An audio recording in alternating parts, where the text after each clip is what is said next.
Okay guys, I finally get to tell you the crazy thing that happened. Birthright sold. That's right.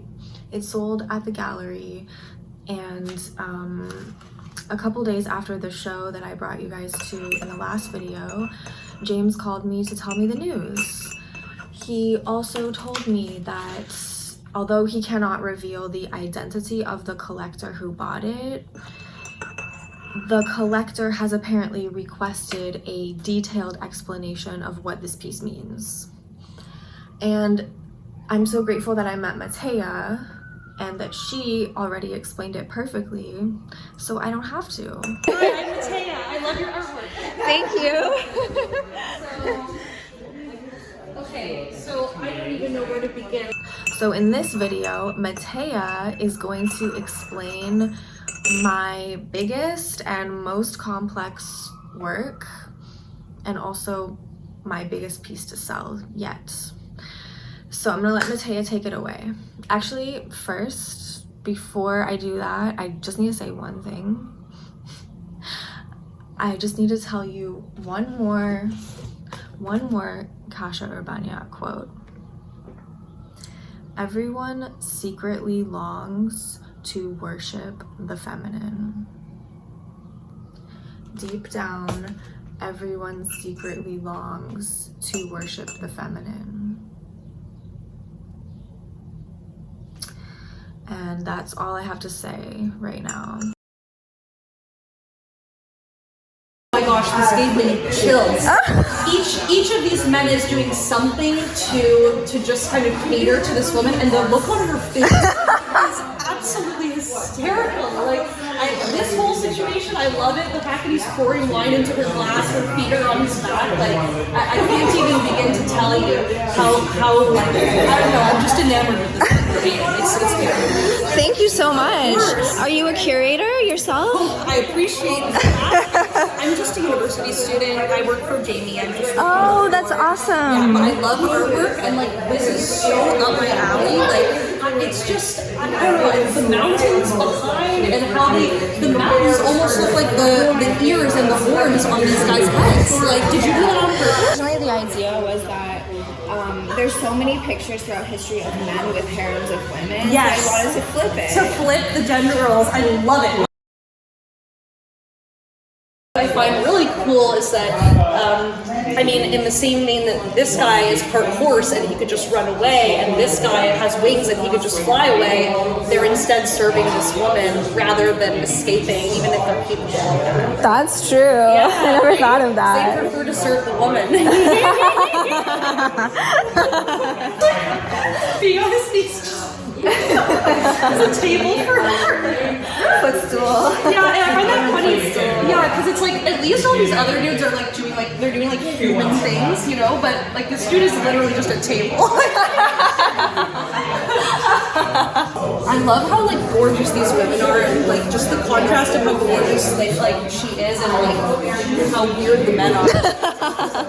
And all their job is to just please her. What kind of jam is this? Yeah, men are naturally submissive. Yeah. What I also love is that like all of the guys are like sort of like monstrous in some way, and she's like this beautiful woman like sitting on this throne with all of them like tending to her and her needs. Like, Yeah. awesome. On the throne, this is the symbol of Lilith. You know the story of Lilith? I feel like it's familiar, but can you explain more? So Lilith was the first wife of Adam before Eve, and he wanted her to be submissive to him, and she said no, and she left the Garden of Eden. She walked away from the Garden of Eden, and then when God created Eve to make a more submissive woman from Adam's rib, Lilith sent the snake to Eve to tell her, hey, there's something you need to know there, girl. You're missing, and so that's the apples there. I didn't realize the snake was from Lilith. That's amazing. That the men don't have any color, but she has color all over her, Yes. around her. It's like these guys are just like these like black and white monsters, and she's like this colorful, beautiful woman. And I'm seeing now too, she's got beads in her hair.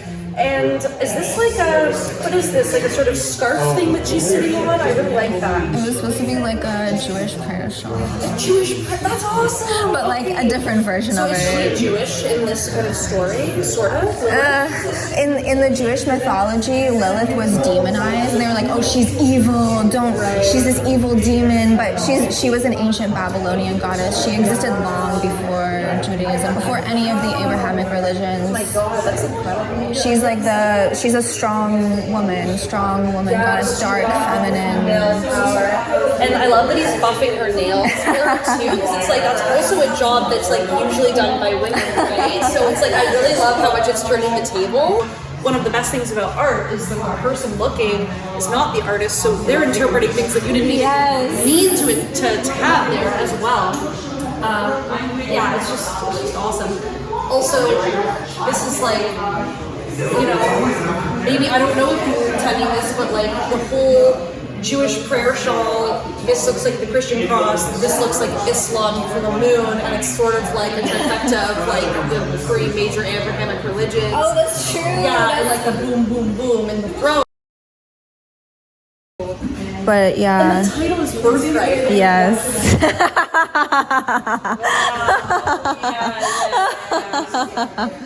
You two are having Ask about your inspiration for this piece.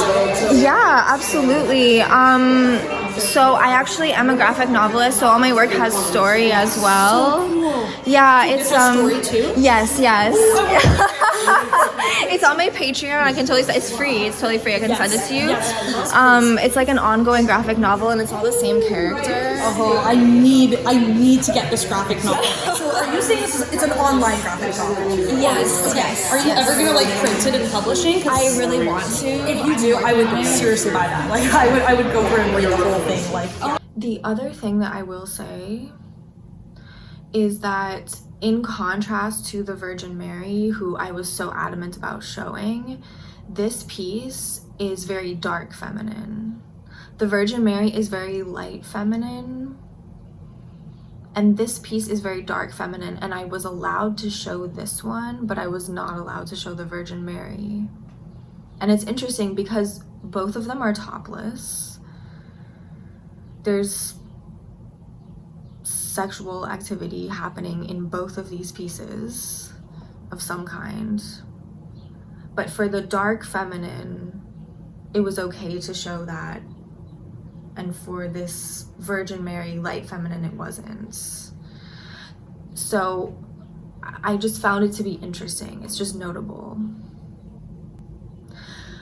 After we found out that it sold, James said that we could take it down and I could put something else up in its place.